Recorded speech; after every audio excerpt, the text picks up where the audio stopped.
embarrassed by it.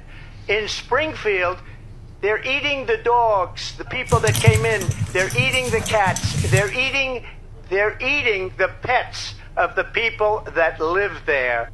Yep, the very same way that this dog is running away is the very same way that the illegal immigrants are running away with the current Trump administration. What up, my people? My name is Happiness, and you're looking at politics, bro. Sorry about that, politics, bro. Yes, welcome to my channel.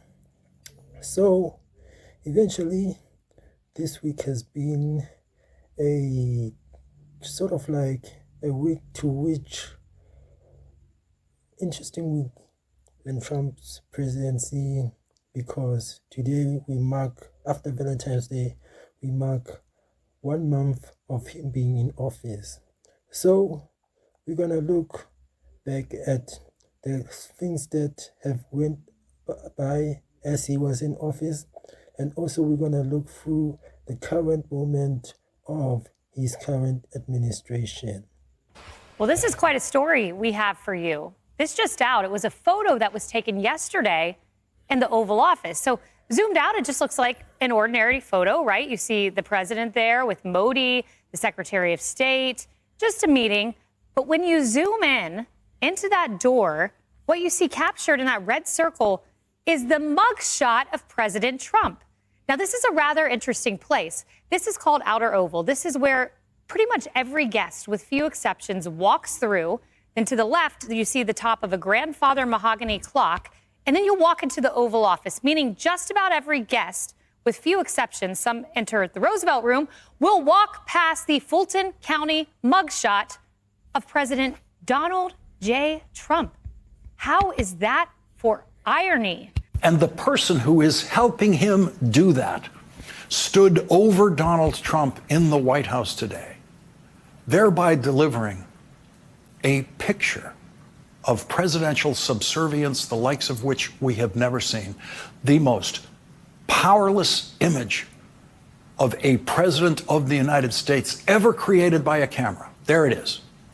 In that shot, Elon Musk is doing everything he possibly can to tell the world, without saying a word, that Donald Trump is not the boss of me. Donald Trump is the boss of the other adults in that shot, Stephen Miller and Will Scharf, and that's why they are following Donald Trump's lead on the dress code for the Oval Office, which is the same dress code that has existed for every previous president. The child was there as a power play by Elon Musk, demonstrating he can do whatever he wants in that room. When Donald Trump is your boss, you don't bring your kid into a business meeting with Donald Trump. And when Donald Trump is your boss, you don't talk more than Donald Trump in a business meeting with Donald Trump. Elon Musk spoke 3,666 words. Donald Trump spoke 2,487 words. Imagine that. Imagine that. Like, if you can count those words, if you can count every single word that Elon Musk said, you will be surprised. Because even me, I was looking at that and I was like, why is this guy dressed like this? And what is this kid, what is his child doing over here? But hey, that's Elon Musk. He is the richest man in the world. At the moment, he's the one who's running America, the way I see it. And also, people all over the world feel that he is the president of America, rather than Trump being the president of America. So yes, and also that mugshot of Trump. I mean, like, why would you take a photo that was taken from you when you are about to go to prison and then put it in the White House? Maybe it's a souvenir to show that, hey, like, nothing, never give up. Never give up on whatever it is. Never give up. Mike Pence never had a day like that in the Oval Office with Donald Trump. J.D. Vance will never have a day like that in the Oval Office with Donald Trump, because Donald Trump is the boss of J.D. Vance. When the president speaks in the Oval Office, no one else does, except today. Elon Musk interrupted Donald Trump when Donald Trump was speaking, and Elon Musk's 4-year-old child spoke while Donald Trump was speaking. And nothing could demonstrate the power of Elon Musk more than his child speaking while Donald Trump was speaking. Yep, guys. Yep. No, this is the first time even myself that I see something like this. Like, ever in the history of when I was still watching television and when I would watch a president conduct their stuff, this is the first time I see a president made a fool inside the Oval Office like what Elon Musk just did to Donald Trump. I don't know. I have not much words, but to me, it is surprising, to say the least. They tried it, then they stopped. That wasn't. They have many different things of hatred. Actually, Elon called me. He said, "You know, they're trying to drive us apart." I said, "Absolutely." No, they said, "We have breaking news. Donald Trump has ceded control of the presidency to Elon Musk. President Musk will be attending a cabinet meeting tonight at 8 o'clock." And I say, It's just so obvious.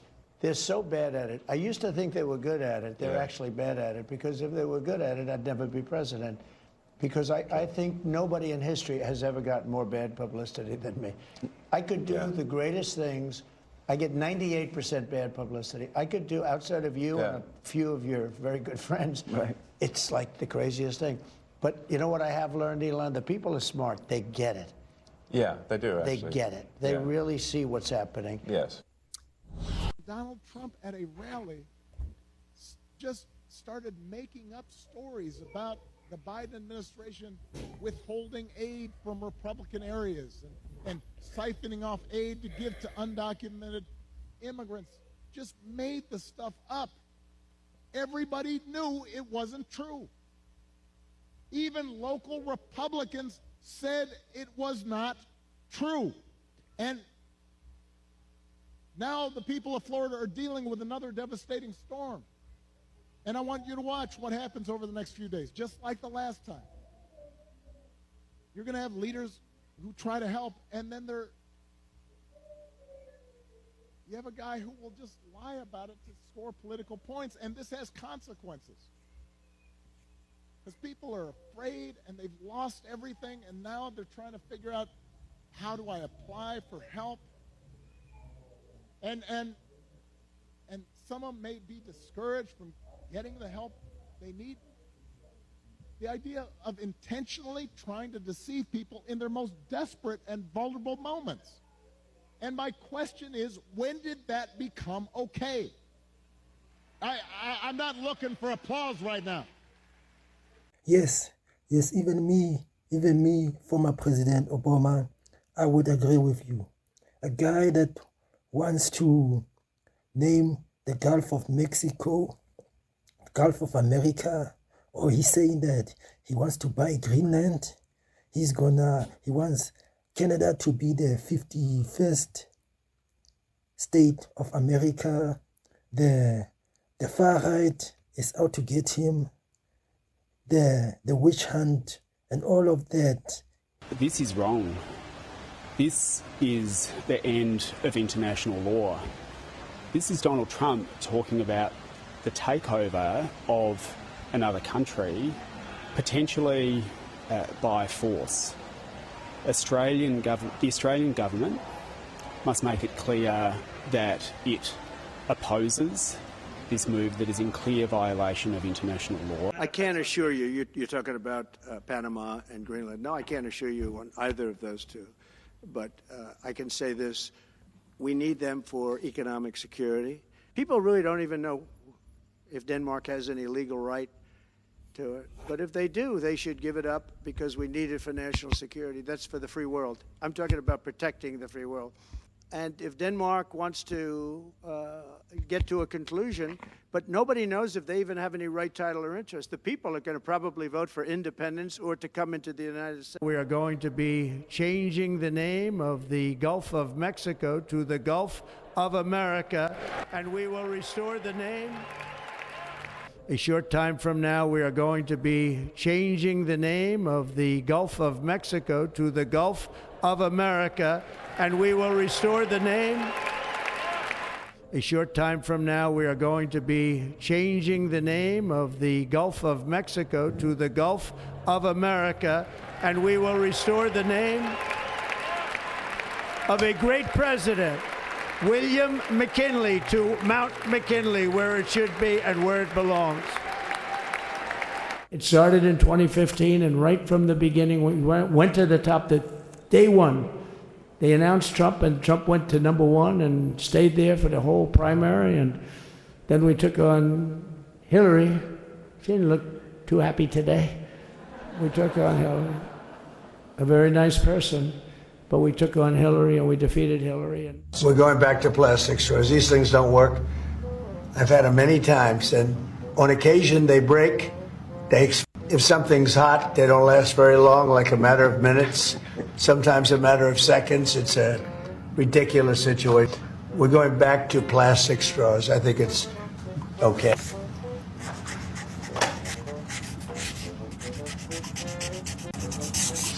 And I don't think that plastic's going to affect a shark very much as they're munching their way through the ocean. Okay. Yes, America. Yes, that is your president. And in other news, let's look how far is ICE with their deportation mission. Tough immigration law just isn't working out. Most immigration workers left, so this farmer hired Americans. Problem is, he says, most show up late, work slower, and are ready to head home after lunch. Some even quit after just one day out in the field. And farmers say many Americans are not physically fit and simply don't work fast enough. Many of our local farmers are dependent on immigrant labor to pick their crops every day. And that's the produce you and I are buying in the grocery store. But many of the men I spoke with agree that immigrants need to be legalized in some form or fashion. Several of the farmers I spoke with today off camera say the inconsistency of the immigration law is already hitting their business. They told me workers are simply moving to states who do not have immigration laws, and they say that could jeopardize farming.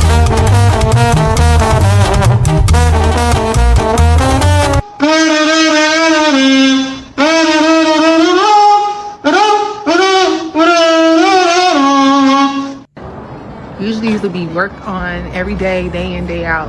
Ain't nobody working, not a soul. The Hispanic workforce is pretty much gone out here. Our workers, the Hispanics, they will be up there. They don't want this to get wet. All those houses are sold, getting wet more than they have to and getting destroyed by the humidity. Well, they pay for them already. This is not good. This is not good. I'm not seeing a lot of workers here. I'm not seeing a lot of movement going on here. This is not good. From a real estate standpoint, if you're already under contract for a property that's under construction, expect a lot of delays. And if you're looking for a new built property, expect prices to go up because there is a ridiculous shift taking place right now in the workforce. And unfortunately, that check is going to be passed on to us, the consumers. This is so sad. Conference in Doral Monday, Venezuelan Americans denounced the Trump administration and South Florida Republicans. More than betrayed. Beyond betrayed. They used us. They actually, during the campaign, and I don't want to make this political, but during the campaign, the elected officials from the Republican Party, they actually told us that he was not going to touch the documented people. Trump is the only one can save America. Kamala is so stupid. She is so low. IQ equal no Q, no qualification to be the president. You shall stay away from that position. You already lost the position. You lost our trust. You lost our vote. You just need to go home, to stay home. You cannot do anything to save America. You are so stupid. You don't know anything. You cannot even answer any question from the camera, from all the media. How you can be on the stage to fight for America, to protect American people, to protect all the... I had to stop that video because currently that lady is currently suffering from Trump's administration. But thank you for watching my video, and please like and subscribe and come back for the next upload. Goodbye.